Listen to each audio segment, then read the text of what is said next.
Assalamualaikum warahmatullahi wabarakatuh. Kami dari kelompok 3. Di kelompok 3 ini ada Nada Nabira, Najwa Mazaya, NIM 196.540.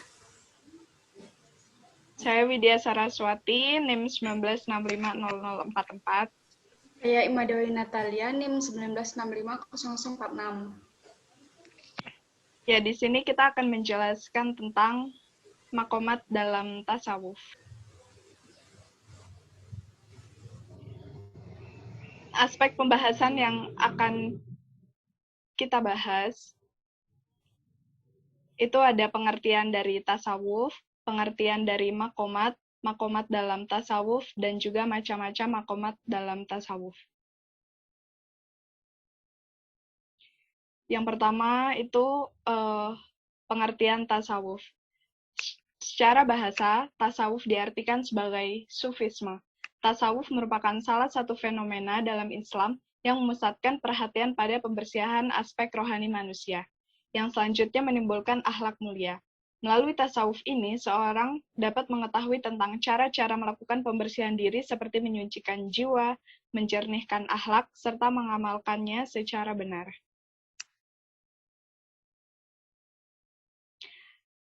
Pengertian dari makomat sendiri adalah, makomat itu istilah dari tasawuf untuk menyebut berbagai kedudukan pendakian rohani yang harus ditempuh agar bisa wus'ul atau sampai kepada Allah. Makomat adalah jamak dari kata makom yang berarti tempat, kedudukan, dan derajat. Makomat dalam tasawuf. Dalam ilmu tasawuf, makomat berarti kedudukan hamba dalam pandangan Allah berdasarkan apa yang telah disusun baik melalui riyadhah, ibadah, maupun mujahadah. Makom dilalui seorang hamba melalui usaha yang sungguh-sungguh dalam melakukan sejumlah kewajiban yang harus ditempuh dalam jangka waktu tertentu. Seorang hamba tidak akan mencapai makom berikutnya sebelum menyempurnakan makom sebelumnya. Yang selanjutnya akan dijelaskan oleh Saudari Imada.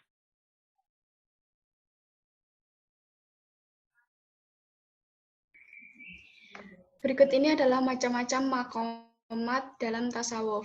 Di antaranya, pertama ada taubat. Taubat adalah penyucian diri, di mana taubat yang dimaksud adalah taubat yang sebenarnya atau disebut taubat nasuha, yaitu penyesalan atas dosa-dosanya yang lampau dan betul-betul tidak berbuat dosa lagi walau sekecil apapun. Kedua adalah zuhud. Zuhud adalah tidak terbelenggu oleh dunia materi. Artinya, ia harus mengasingkan diri di tengah keramaian atau menyepi untuk beribadah. Yang dicarinya ialah kebahagiaan rohani, makan dan minum untuk mempertahankan kelanjutan hidup, sedikit tidur, dan banyak beribadah.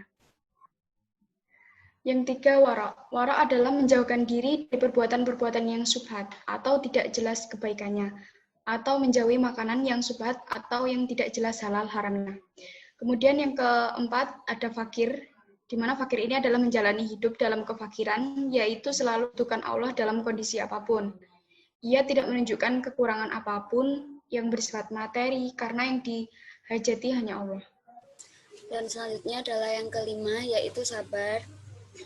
Sabar di sini artinya adalah meneguhkan hati dalam menjalankan perintah Tuhan, menjauhi larangannya, dan dalam menerima cobaan-cobaan yang berat dalam hidupnya, termasuk dalam pencapaian pendakian rohani.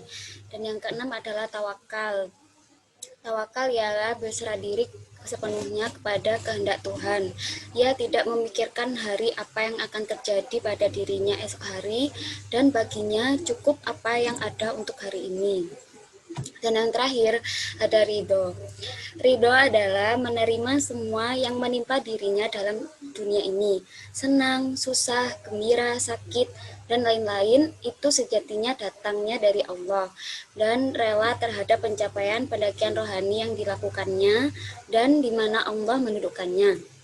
Ia tidak mempunyai perasaan benci, yang ada hanyalah perasaan senang. Pada tahap ini, ia telah merasa dekat sekali dengan Tuhan dan telah berada di ambang pintu untuk mencapai keintiman dengan Tuhan. Jadi, Makomat di atas merupakan pintu masuk untuk menjadi seorang sufi sejati untuk mencapai tahapan selanjutnya. Ada yang meradek pada mahabbah, ma'rifah, ittihad, musyahadah, dan lain-lain. Ada juga yang dikembalikan untuk membimbing masyarakat sebagai imam, da'i, faqih, dan lain-lain. Dan juga ada yang ditarik Allah sampai menjadi majdub, sehingga tindakannya banyak dilihat ganjil oleh kaum awam. Dan berbagai jenis lain muara sufi sesuai anugerah yang diberikan oleh Allah. Baik, demikian presentasi dari kelompok 3. Kurang lebihnya mohon maaf. Wassalamualaikum warahmatullahi Assalamualaikum warahmatullahi wabarakatuh. wabarakatuh.